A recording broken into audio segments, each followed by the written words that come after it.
ముఖ్యమంత్రి దిగజారుడు భాష కేవలం దీని నుంచి పగదారి పట్టించడం కొరకు కేసీఆర్ మీద ముఖ్యమంత్రి పేలుతున్న అవాకులు చెవాకులు మళ్ళీ యువతర వైపు నుంచి వెళ్ళి అదే పద్ధతిలో దాడి జరగాలని రైతాంగం సమస్యలు పక్కకు పోవాలని చెప్పి ఒక పథకం ప్రకారం ఇటువంటివి చేస్తున్నాడు.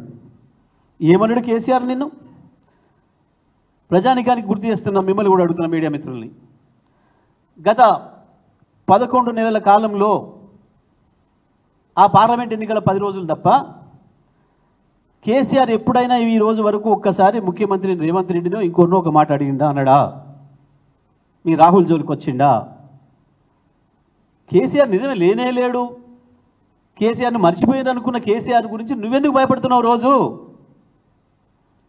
అందరికంటే ఈ రాష్ట్రంలో ఎక్కువ యాద్ చేసుకుంటుంది కేసీఆర్ను నువ్వే కదా ముఖ్యమంత్రి. లేని కేసీఆర్ గురించి నీకెందుకు భయం?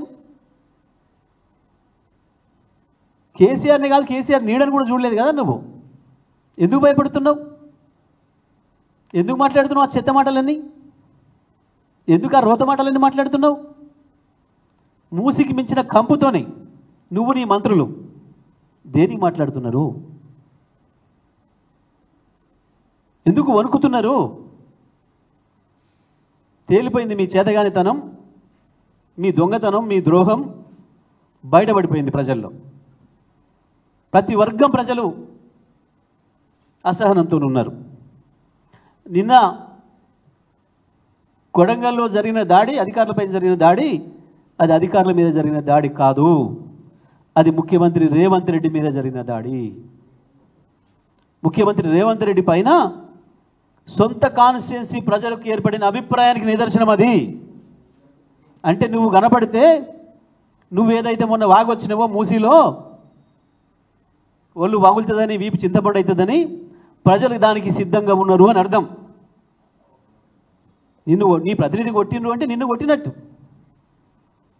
నీ ప్రతినిధిగా పోయిన వాడిని వీపు చింతపండు చేసిన ప్రజలంటే దాని అర్థం నీ వీపు దొరికితే కూడా అంతకంటే ఎక్కువ చింతపండు చేస్తామో అని చెప్పినట్టు. జ్ఞానం ఉంటే, సోయి ఉంటే అర్థమవుతుంది అది. ఓహో, నా నియోజకవర్గ ప్రజలకు కూడా నా మీద ఇటువంటి అభిప్రాయం ఉందా అని అర్థం చేసుకోవాలి విజ్ఞత ఉన్నవాడైతే. కానీ ఇంకా అట్నే సొల్లువాగుడు వాగుతా, చేతవాగుడు వాగుతా, కేసీఆర్ నోటుకు వచ్చినట్టు బూతులు తిట్టి టైంపాస్ చేస్తా కాంగ్రెస్ కార్యకర్తలే అంటున్నారు. కాంగ్రెస్ కార్యకర్తలు చాలామంది నాకు పొద్దు నుంచి ఫోన్లు చేస్తున్నారు. అన్నా నిజమే, మేమే అనుకుంటున్నాం ఆ మాట నిన్న నువ్వు చెప్పినావు. ఏమని కాంగ్రెస్ను ముంచిపోవడానికి వచ్చిండు, రేవంత్ రెడ్డికి కాంగ్రెస్ పట్ల ఏమాత్రం ప్రేమ లేదు, దీన్ని వాడుకున్నాడు కేవలం ముఖ్యమంత్రి కావడానికి. కానీ ఊర్లలో కొన్ని బూత్ మాటలు చెప్పుకుంటారు. అది నీకు మీ మంత్రులకు మాట్లాడొస్తుంది, మీడియా ముందరగా మేము మాట్లాడలేం. మాకు కొంత సంస్కారవంతమైన భాష నేర్పిండు మా నాయకుడు కేసీఆర్ గారు, మేము వాడలేం కొన్ని పదాలు. కానీ గ్రామాల్లో ప్రజలు నువ్వు కాంగ్రెస్ పార్టీని వాడుకున్న తీరును వేరే దాంతో పోల్చి చెప్తున్నారు. ఆ పార్టీ ఉంటేంది పోతేంది నాకేంది అన్న భావనను వేరే వాళ్ళ పద్ధతుల్లో వాళ్ళ భాషలో మాట్లాడి చెప్పుకుంటున్నారు. గారకంగా వాడుతున్నావు కాంగ్రెస్ని అని చెప్పి. నిజమైన కాంగ్రెస్ కార్యకర్తలు భయపడుతున్నారు, బాధపడుతున్నారు. అన్నా మమ్మల్ని ఏదో 20 ఏళ్ళు ముంచిపోవడానికి వచ్చినట్టు కనబడుతుంది ఇది అని. చరిత్రలో ఏ పరిపాలకుడు రానంత గొప్ప పేరు తెచ్చుకున్నాడు. బహుశా కేసీఆర్ కంటే మంచి పేరు తెచ్చుకోవడం సాధ్యం కాదు, అంతకంటే మంచి పనులు చేయడం సాధ్యం కాదు. కాబట్టి ఈ రకంగా నన్ను తెచ్చుకుందాం అనుకుంటున్నట్టున్నాడు. చరిత్రలో ఏదైనా రికార్డే కదా, రాముడిదైన రికార్డే, రావణాసురుడిదైన రికార్డే, నరసింహస్వామిదైన రికార్డే, హిరణ్యకశిపుదైన రికార్డే కదా. అట్లా కాలేదు కాబట్టి ఇట్లనే వేద్దామని చెప్పి అనుకుంటున్నట్టున్నాడు. అందుకే ఈ పని చేస్తున్నాడు అని చెప్పి స్వయంగా కాంగ్రెస్ పార్టీ కార్యకర్తలే మాట్లాడుతున్నారు. ప్రశ్నించిన వాళ్ళందరి మీద కేసులు పెడుతున్నావు కదా. సోషల్ మీడియా మొదలు టీఆర్ఎస్ బీఆర్ఎస్ కార్యకర్తలు మొదలు నాయకుల వరకు ఇవాళ కార్యకర్తలు, కాంగ్రెస్ కార్యకర్తలు ఒక్కరొక్కరు గుండెలు వగిల వాస్తవాలు చెప్తున్నారు. ప్రజల ముందుకు పోతే మంత్రుల నియోజకవర్గాల్లో, స్వయంగా ముఖ్యమంత్రి నియోజకవర్గంలో పెట్టండి వాళ్ళ మీద కేసులు చూద్దాం. నేను చెప్తున్నా ఇవాళ వికారాబాద్ జిల్లాలో కొడంగల్లో జరిగిన ఇన్సిడెంట్ పైన కేసులు ఎవరెవరి మీద పెట్టినో అందరినీ వెంటనే రిలీజ్ చేయాలి. ప్రత్యేకించి అక్కడ గిరిజనులు ఎక్కున్నారు, గిరిజనులే భూములు పోతున్నాయి, వాళ్ళు ఎక్కువ బాధపడుతున్నారు.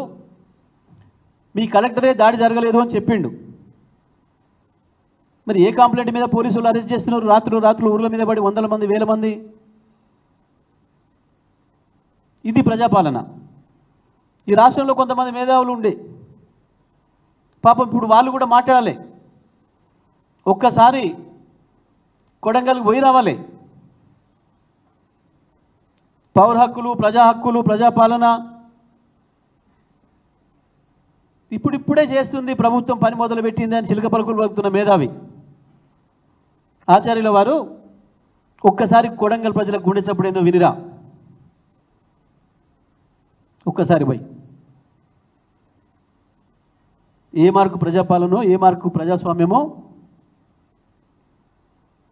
అడిగే ప్రతి ఒక్కరిని అణిచివేస్తానని ఒక్క పోలీస్ శాఖ తప్ప ఏ శాఖకు పని చెప్పకుండా అన్ని శాఖల్ని అచేతనం చేసి అవినీతి శాఖ ఒక్కదాన్ని ఓపెన్ చేసుకొని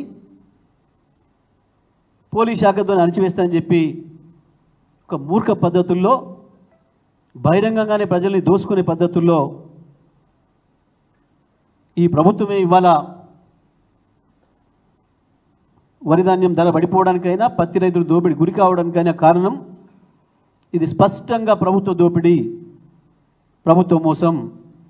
తెలంగాణ రైతాంగానికి అందరికీ మరొకసారి చెప్తా ఉన్నా, అనలారా ఇది కేవలం వ్యాపారులు వాళ్ళంతా వాళ్ళు చేస్తున్న ద్రోహం కాదు. మీకు ఈ రాష్ట్ర ప్రభుత్వంలో ఉన్న పెద్దలు, మంత్రులు స్వయంగా మిల్లర్లతో కుమ్మక్కై, దళారులతో కుమ్మక్కై మేము ఎట్లా కొనం, ఎనుకో ముందే వాడే అమ్ముకొని పోతాడు, నీకు మీ ఇష్టం వచ్చిన ధర పెట్టుకోండి అని చెప్పి అధికారులను కూడా పనిచేయనీయకుండా చేసి దుర్మార్గంగా మిమ్మల్ని కసాయివాడికి అప్పచెప్పినరు.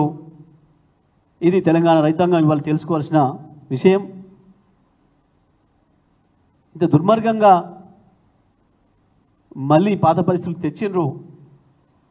మేము డిమాండ్ చేస్తున్నాం, వెంటనే ఎట్టి పరిస్థితులలో కూడా రైతాంగానికి ఎంఎస్పి ఏదైతుందో మద్దతు ధర, దానిపైన 500 బోనసు పత్తికి కానీ వడ్లకు కానీ మీరు ఇస్తున్నది ఏదైతుందో చేయాలి. వ్యవసాయ శాఖ మంత్రిని డిమాండ్ చేస్తున్నా ఈరోజు, లేదా సివిల్ సప్లైస్ మంత్రి, ఇద్దరు ఎవరు సమాధానం చెప్తారో.